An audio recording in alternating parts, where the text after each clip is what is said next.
ओम नमो भगवते वासुदेवाय। 15वें अध्याय में राजा बलि की स्वर्ग पर विजय। तो राजा परीक्षित ने पूछा कि भगवान श्री हरि स्वयं ही सबके स्वामी हैं, फिर उन्होंने दीनहीन की भांति राजा बलि से 3 पग पृथ्वी क्यों मांगी, तथा जो कुछ वे चाहते थे वो मिल जाने पर भी उन्होंने बलि को बांधा क्यों। मेरे हृदय में इस बात का बड़ा कौतूहल है कि स्वयं परिपूर्ण यज्ञेश्वर भगवान के द्वारा याचना और निरपराध का वंदन, ये दोनों ही कैसे संभव हैं। हम लोग यह जानना चाहते हैं। श्री सुखदेव जी ने कहा कि परीक्षित, जब इंद्र ने बलि को पराजित करके उनकी संपत्ति छीन ली और उनके प्राण भी ले लिए, तब भृगुनंदन शुक्राचार्य ने उन्हें अपनी संजीवनी विद्या से जीवित कर लिया। इस पर शुक्राचार्य जी के शिष्य महात्मा बलि ने अपना सर्वस्व उनके चरणों पर चढ़ा दिया और वे तन मन से गुरु जी के साथ ही समस्त भृगुवंशी ब्राह्मणों की सेवा करने लगे। इससे प्रभावशाली भृगुवंशी ब्राह्मण उन पर बहुत प्रसन्न हुए और उन्होंने स्वर्ग पर विजय प्राप्त करने की इच्छा वाले बलि का महाअभिषेक की विधि से अभिषेक करके उनसे विश्वजित नाम का यज्ञ करवाया।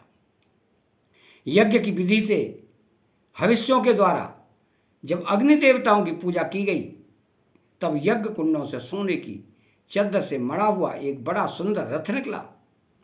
फिर इंद्र के घोड़ों जैसे हरे रंग के घोड़े और सिंह के चिन्ह से युक्त रथ पर लगाने की ध्वजा निकली। साथ ही सोने के पत्र से मढ़ा हुआ दिव्य धनुष, कभी खाली न होने वाले 2 अक्षय तरकस और दिव्य कवच भी प्रकट हुए।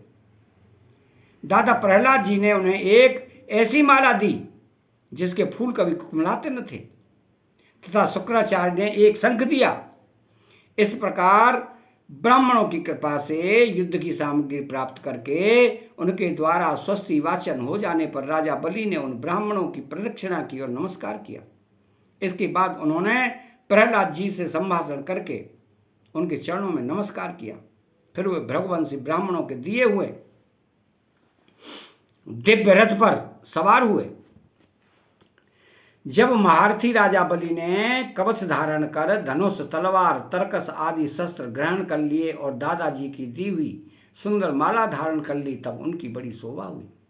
उनकी भुजाओं में सोने के बाजूबंद, कानों में मकराकृत कुंडल जगमगा रहे थे। उनके कारण रथ पर बैठे थे वे सुशोभित हो रहे थे, मानो अग्निकुंड में अग्नि प्रज्वलित हो रही हो। उनके साथ उन्हीं के समान ऐश्वर्य, बल और विभूति वाले दैत्य सेनापति अपनी अपनी सेना लेकर बोलिए।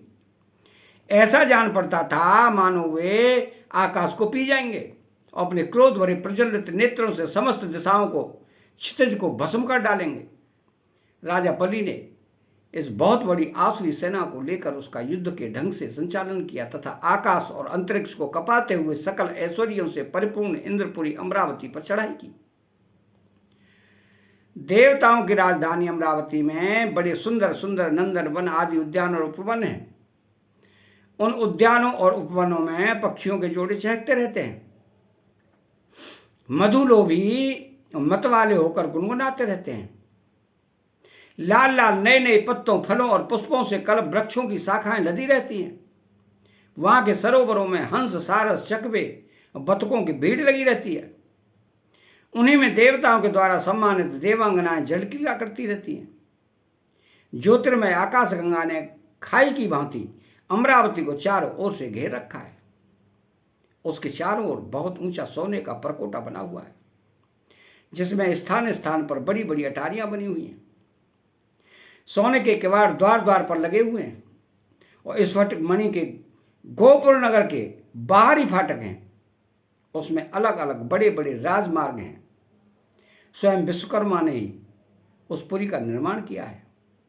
सभा के स्थान, खेल के चबूतरे और रथ चलने के बड़े बड़े मार्गों से वो शोभायमान है।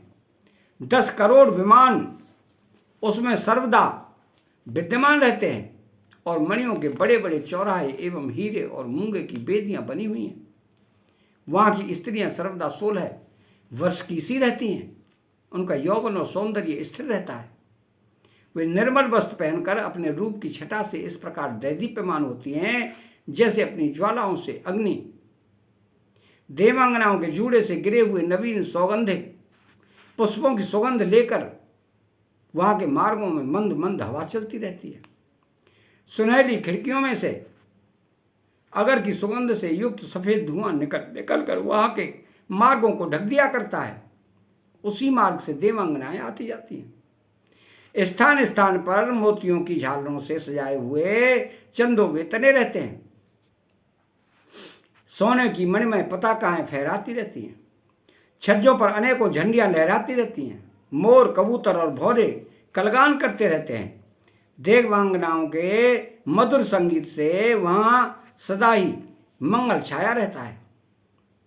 मृदंग, शंख, नगारे, ढोल, बीड़ा, बंसी, मंजीरे और अष्टियां, रिष्टियां बजती रहती हैं। गंधर्व बाजों के साथ गाया करते हैं, अप्सराएं नाचा करती हैं। इनसे अमरावती इतनी मनोहर जान पड़ती है मानो उसने अपनी छटा से छटा की अधिष्ठात्री देवी को भी जीत लिया है। उस पुरी में अधर्मी, दुष्ट, जीवद्रोही, ठग, मानी, कामी और लोभी नहीं जा सकते। जो इन दोषों से रहते हैं वही वहां जाते हैं। असुरों की सेना के स्वामी राजा बलि ने अपनी बहुत बड़ी सेना से बाहर की ओर सब ओर से अमरावती को घेर लिया और इंद्रपतियों के हृदय में भय का संचार करते हुए उन्होंने शुक्राचार्य जी के दिए हुए महान शंख को बजाया। उस शंख की ध्वनि सर्वत्र फैल गई। इंद्र ने देखा कि बलि ने युद्ध की बहुत बड़ी तैयारी की है।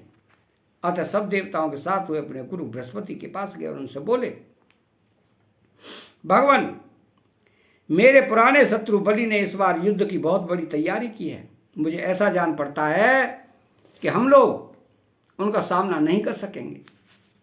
पता नहीं किस शक्ति से उनकी इतनी बढ़ती हो गई है। मैं देखता हूं कि इस समय बलि को कोई भी किसी प्रकार से रोक नहीं सकता। वो प्रलय की आग के समान बढ़ गए हैं और जान पड़ता है कि मुख से इस विश्व को पी जाएंगे, जीव से दसों दिशाओं को चाट जाएंगे और नेत्रों की ज्वाला से दिशाओं को भस्म कर देंगे।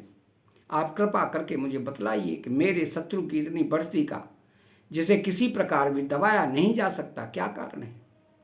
इसके शरीर, मन और इंद्रियों में इतना बल और इतना तेज कहां से आ गया है कि इसने इतनी बड़ी तैयारी करके चढ़ाई की है?